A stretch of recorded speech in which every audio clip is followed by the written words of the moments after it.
Hello guys and welcome back for another tutorial. Today I will show you how to transfer TikTok shop balance to GCash.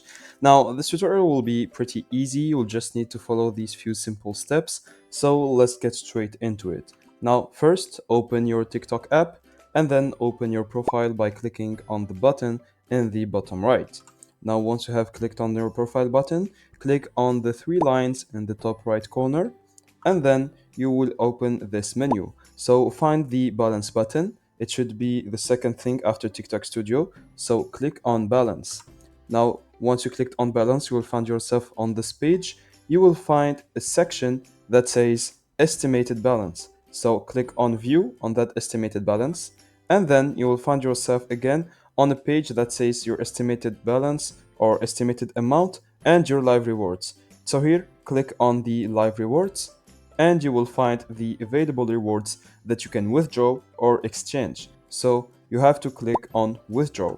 Now once you have clicked on withdraw, you will find the possibility to add either a PayPal account or a GCash account or maybe a bank transfer. So you'd have to add your GCash account and then here you will find the availability to withdraw now. So click on withdraw now and then confirm your withdrawal and that's it.